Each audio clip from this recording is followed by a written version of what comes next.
Hey everyone, thanks for joining Forerunners. I'm Kevin Wallis. I'm joined by Surfline's VP of Forecasting, Korte. We'll kick off with the best places to be a surfer over the last week as highlighted by our network of cams around the globe. Starting with number 5, we're going to go into Southern California at Lower Trestles. It was far from all-time lowers for the WSL Final 5, but waves were really fun and glassy all day long. This is John Florence here laying down what was arguably the best turn of the finals. Also, I was a big fan of Katie Simmer's surfing during this event, especially that old school cutback to rebound she threw down in Heat 2 against Caroline Mark. Overall, successful finals, and congrats to John and Katie. As we head on down to Chicama in Peru, this beautiful cam. If you haven't checked out this cam, it's like one of the gems that we have here on Surfline that a lot of people don't really know about. But Swell here is generated in the Southeast Pacific early in the month. And I think Chicama is actually the first spot that was protected by national Peruvian law. You're actually not allowed to build anywhere around it. Pretty cool Chicama cam there. Closer to me up here on the East Coast of the United States, Casino Pier, New Jersey. Casino Pier, we've had a cam on the south side for over 20 years now, and it was one of my favorite cams when I first started. Great cam to watch these swells coming in until Sandy knocked it down, but some great waves there on our Casino Pier cam. And number 2, we're going to go to the other side of the world at Margaret River. Have not had this cam for close to 20 years, but have had it for a couple of years now. This is not a bombing day by local standards, but certainly a fun early spring surf day. Local buoys around 2 meters at 12 seconds. This is one of our 4 cams in the Margaret River zone, and I believe one of 8 in WA overall. And we're closed out number 1. Finally, my vote, a right point break for number 1. I love it. We have Punamengo here in El Salvador, the land of rights. Punamengo is an interesting wave. They have a really shallow offshore shelf here. The 250 foot or less depth goes out something like 40 miles. So really tidal there. Kind of hard to get good, but man, what a pretty wave. Great cam. Indeed. Well, moving right along, thanks to everyone lately that has submitted an Ask a Forecaster question. We welcome them in the comments below or via the Surfline Instagram account. For this week, we're going to tackle a question that we've been asked a bunch lately, and that is what's in store for the rest of the Atlantic tropical season? It's been abnormally slow for the past few weeks. And to help us answer that, we're going to bring in our Atlantic Senior Forecast Manager and resident tropical expert, Mike Watson. Welcome, Mike. It's been an interesting summer on the East Coast. Tropics were busy early, then went quiet, but the surf stayed really pretty decent. Now we're in a pattern that looks a lot more like October than the climatological peak of the Atlantic hurricane season. Seeing some surf from Francine right now. Mike, what's going on over there? Well, for one, we've had La Nina. It's been slow to develop so far in the tropical season. Now, we've seen tropical waves tracking off Africa at a higher latitude than we like to see. And this has been allowing these tropical waves have been encountering cooler waters, and it makes it harder for storm formation. Now, the pattern that we've seen has been favorable for Saharan dust outbreaks later in the season than normal. And it's also bringing in dry air from the higher latitudes. Now, these aren't things that we like to see with tropical cyclones.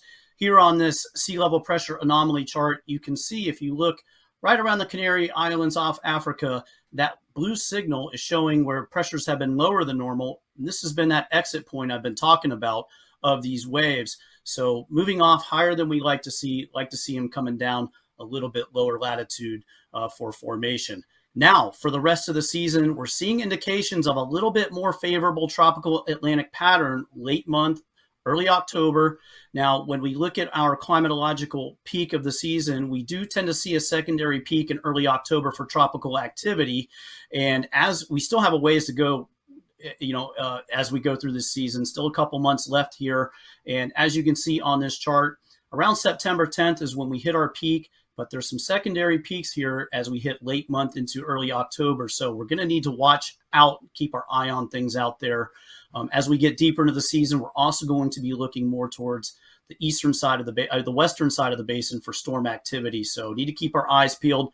Not to worry, though, we've had persistent frontal activity keeping us dialed in, as you've seen with surf, delivering periods of surf up and down the East Coast. So we don't always just need tropical systems in September for surf.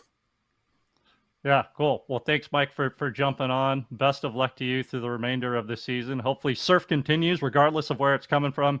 And I hope you and everyone on the East Coast manages to dodge any landfalling tropical systems as well.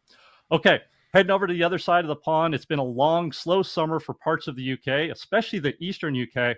But there's finally been some relief over the past couple days in the form of a good-sized north swell. We caught up with our UK forecaster, Jamie Bateman, about this swell and what we can expect going through the weekend in the Northeast UK, Scotland, and Ireland.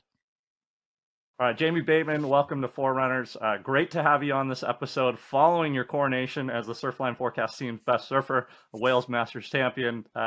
Hey, we've got, you had some surf, not necessarily in your direct neck of the woods, but pretty close by, the stuff you've been following closely. And in some cases, like in Northeast England, the first surf they've seen in months. So give us a rundown quickly of the setup that produced the swell, what you've seen thus far, and then what we can expect as we head through the weekend. Yeah, hi Kev. Thanks for having me. Yeah, we had some northerly swell, which has been lacking of late. We had a cold front pushed down across the UK and Ireland on Wednesday just gone, a few days ago, and that kind of opened the gates really for some north swell that kind of built in Wednesday and Thursday, fairly solid, huge on the northern track. But there was some tricky wind with it at the time.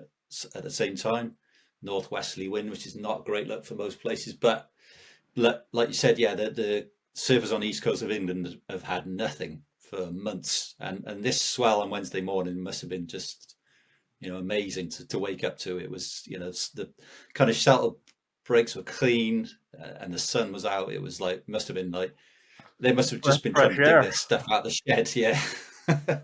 I don't think I would have remembered where my surfboard was after 2 months. It was at the bottom of the shed somewhere.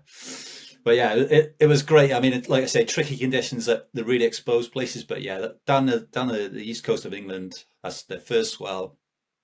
As I say, that continued into Thursday, and then the storm that was responsible for that swell kind of just organised itself way up in the Norwegian Sea. It stalled off the west coast of Norway, and then there was just this huge fetch, 30, 40 knot wind, over 1,000 miles long, and it's just pointing straight down at a straight northerly swell. It just longer period swell, which is not uncommon, but it's not been frequent.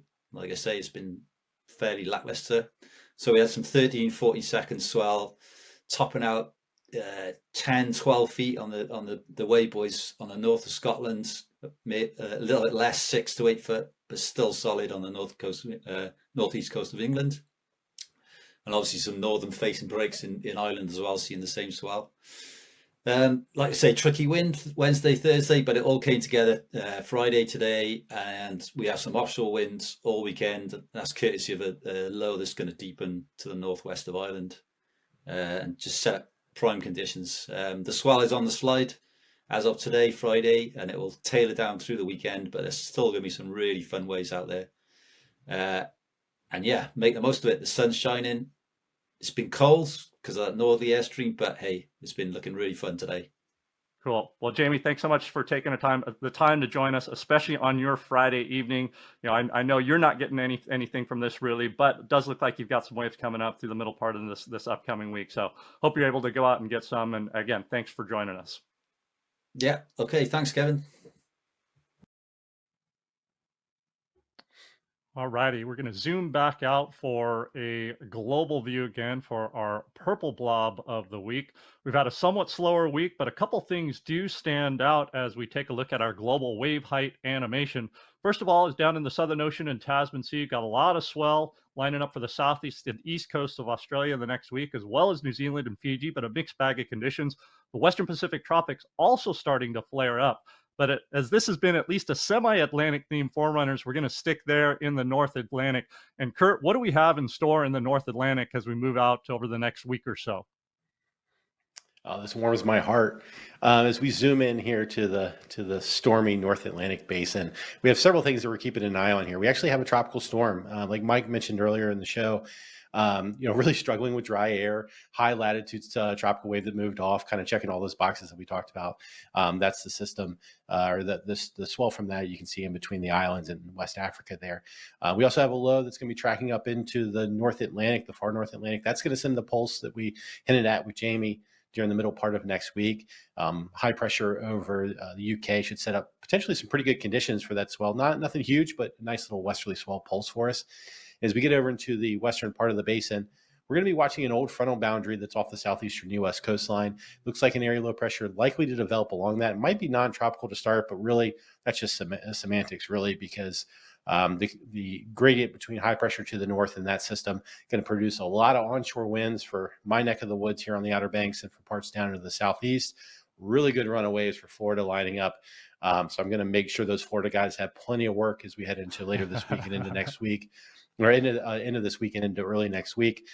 Double timing on some of their forecasts and reports to make sure that they don't rub it in too hard. So you can just go enjoy the wind slop in your neck of the woods. Is that right?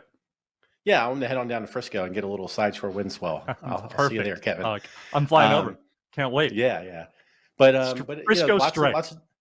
Frisco strike score. There are a lot of waves that are going to be happening here on the western half of the basin here. So again, maybe not purple blob, but we'll take greens and yellows over here, maybe a little orange and red too. So lots of waves here over the next 7 to 10 days. And as Mike mentioned, tropics may heat up a little bit more compared to what we've seen the past couple of weeks as we get later in the month. Excellent. Well, I'd love to see it, and good luck. Hopefully the wind backs down for you here or there in the next few days as well. You can get a couple, Kurt. Okay, this week we're going to leave you with a little teaser of the recent Four Seasons Maldives surf contest, won for the third time by Taj Burrow and what was arguably the biggest Maldives swell of the season. The Maldives is an interesting place where much of at least their bread and butter swells come from high pressure. You get strong highs that set up somewhere in the central Indian Ocean. In this case, the center of that high is that big green blob in the middle of the screen there. But on the northeastern side of the high, you had a lot of winds coming up and aimed very well at the Maldives and set up a strong run of south trending southeasterly swell over the course of a few days to end August and go into early September. So we had pumping surf there. Taj was actually comparing it to kind of like a smaller day at sunset. So one of the biggest swells of the season. Interesting setup there. I'll mention too, I think we do a really good job of modeling swells for the Maldives in terms of swell size and period, but I do think we probably undercalled the actual surf size a lot. So if you're heading over there, keep that in mind. The days that we may be calling 4 to 6 feet, 5 to 7 foot on the face, probably add a couple feet to that pretty easily, especially with these kind of mid-period southeasterly swells at like 10 to 12 seconds. So that's all well and good here, Kurt.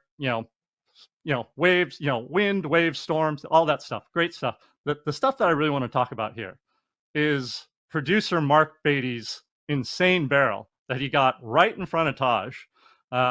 And Taj said it was the best wave of the entire trip. And Taj is surfing with Mikey February and just this big cast of characters. Mark Beatty got the best wave of that trip. I'm not sure if it exists on video or not. So we'll have to see. What do you think, Kurt? I believe it. I don't know if Mark is not a member of the forecast team, so he's not part of our challenge of who the best surfer is. But here at Surfline, he's definitely one of the best that we have. I've had the pleasure of surfing with Mark many times, and he is. I believe it. Dude rips. Okay. Well, hit that QR code. You can get the full story and the full edit. Just insane surfing going down. And we'll see you in a couple weeks, and hope everyone's getting waves, and we'll continue to get waves over the next few days. Again, we'll be back here in about 2 weeks.